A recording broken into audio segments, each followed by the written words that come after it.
Hey, folks, we're back again at G-Tech in Oklahoma City. Okay, we got somebody else to talk to at G-Tech. We're at G-Tech conference in Oklahoma City, and we're on the first day here. We are here with the International Trade Institute. So this is somebody that is from all the way from Ireland. All these countries around the world have their goods, and they manufacture them, and every one of them wants access to the U.S. market. All right, folks, we're still at G-Tech in Oklahoma City. Folks, again, I'm going to say the International Trade Institute is worth checking out. Well, you know, Memphis is the center of the universe. That's where I'm from. Why don't you introduce yourself and tell them what's going on here? So my name's Kiko Zuniga. Of course, I should say Federico, or my mom from heaven is going to strike me down.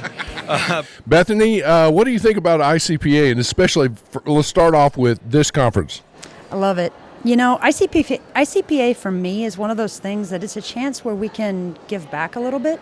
We can give back to each other. We can learn from each other. Compliance is one of those type of industries where people tend to try and work in a bubble, and you can't.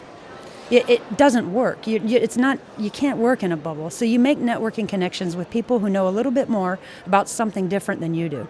You don't need to know all the answers. You need to know where to go to find the answers. And stuff like this is where you can go to do that. And you know, the best part about ICPA for me, and especially about this conference, is I don't feel like I'll ever fail. I don't, because the ICPA sets up a fantastic network, questions and answers. The presentations, when you're a member, you can go and you can look at past presentations from 20 years ago. Mm-hmm. And you can reach out to that contact still now, and they'll still help you. It's a community. Even for the point, for example, in Europe, a U.S. manufactured car in Europe gets hit with a significant, especially going into Germany, but a significantly higher duty rate than if you reciprocate and it comes back in. You know, a duty rate on a Mercedes coming in here is 3% in the U.S. Going the other way, it's like 25%. Well, wait a minute. Can you tell me what the difference is between a composite versus a non-composite plant material? Sure. A composite plant material would be something like paper or cardboard, something where the plant has been ripped apart and then put back together in either a mechanical or chemical bond or something like that.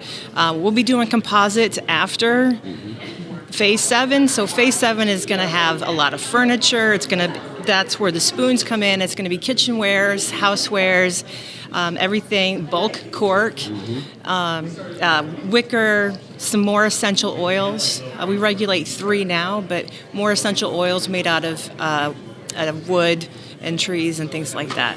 So, what do you think so far of the conference? I think it's great. I love meeting all the people that we've seen maybe in years past and some new ones too. The speakers are phenomenal. It's always something good to, learn and take back to the rest of our team. So it's really good. And what session were you in the first go-round here? It was the bonds session. I don't know the specific name, I'm sorry, but it was a lot of good information about especially, it didn't necessarily pertain to the session, but the cyber security insurance on that, I think it's amazing because there is a rise on cyber attacks. And so we need to be able to access that information in case our company does become under a cyber attack. So I thought that was really good. Is there any difference between what you see in Europe versus, U.S. compliance related? I just think there's so many differences and I love it. As soon as I touched down here, I was like, okay, we need to talk to as many people as possible, listen to the different accents. Do you know what? There's a lovely atmosphere around here. It's relaxed. People are here to learn because they want to get as much information. They're giving up their time to be here. And it's really nice to see everybody trying to talk to as many people as they possibly can and learn. We're here to learn from each other all the time. Talk a little bit about the issue of CES credits and all that. That has been something with continuing education has been discussed for probably a decade here or so. Yeah, so continuing education, as a licensed customs broker myself, I never understood why there wasn't a requirement for continuing education. Again, we started the Educational Institute 15 years ago, and the main reason for it was we wanted to bring more professionalism to the industry and more recognition of what we do. We've been pushing customs for the last 15 years to adopt this rule. This year, about a month ago, it was adopted. So now moving forward, they're finalizing some of the rules, but moving forward as a customs broker, we're going to have to do continuing education. What does that do for us?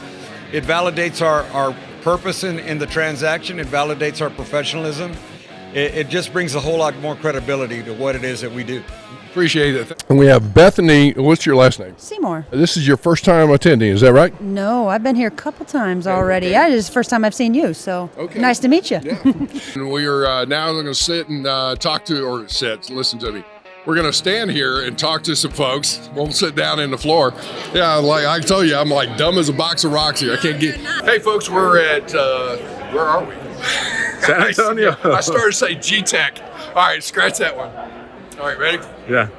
Hey, folks.